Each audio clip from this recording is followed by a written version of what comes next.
Here's my second attempt at making sourdough. I'm starting with 300 grams of warm water again, 100 grams of sourdough starter. This was fed about 5 hours ago, so it's not as hungry as the previous loaf I made. And we can see if this makes a difference. Mix it together. I am still experimenting with the Aldi plain flour, and we want 500 grams of that. Mix that together.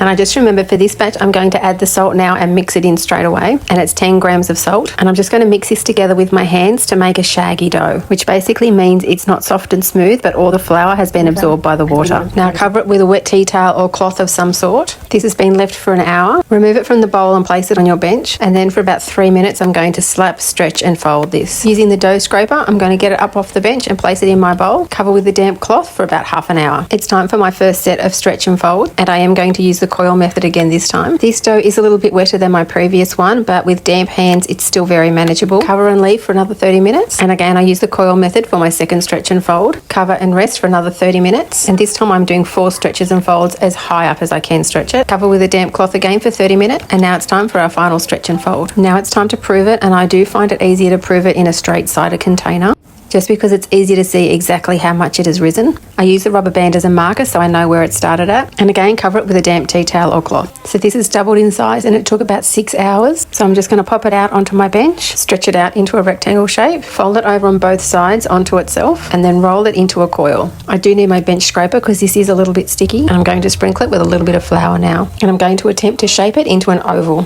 When shaping it, you're kind of rolling it and tucking it in under itself in a little bit like a candy cane shape. I feel like my dough is quite tight, so I've got my floured loaf pan and I'm going to flip it over and pop it in there. Pop a damp tea towel or cover over the top, and now it's time to prove it in the fridge. And then I remembered this time I wanted to cover it in some cling wrap, so I've covered in cling wrap instead and then popped it in the fridge. So I've put my baking paper down. Look how good this looks. It's been in the fridge for 2 days and I have my pan heating up. Now my pan is smaller than this. I'm going to try and squeeze it all into one loaf pan and make it. We'll see how it goes. This dough was a bit wetter and you can see it's stuck at the base, but I'm still going to bake it and we'll see how it turns out. So I'm gently going to try and shape it in a little bit. This is looking and feeling like a complete disaster, but I've gotten this far, so I may as well keep going with it. I'm just going to kind of pinch it and tuck it into itself. I've had my loaf pan in the oven at 230 degrees fan forced, and I'm just going to drop this into my pan and hope for the best. I told you I was going to show you my successes and failures, and I think this may be a failure, but we'll wait and see. I'm just going to sprinkle the top with a little bit of flour, and of course I can't find my blade, so I'm just going to use this knife and cut into it. I'll just do a pattern similar to what I did in the previous loaf. I'm going to pop the lid on my loaf pan, and of course I have to trim more of the paper off it. And now I'm placing it in my hot oven at 230 degrees fan forced, and I'm going to bake it for about 20 minutes. The oven's beeped, so it's time to take the lid off and see just how disastrous this is. And surprisingly, this is actually looking better than I thought it would. I'm going to keep the lid off this time and bake it at 210 degrees for about another 15 to 20 minutes. So I did bake this for another 20 minutes.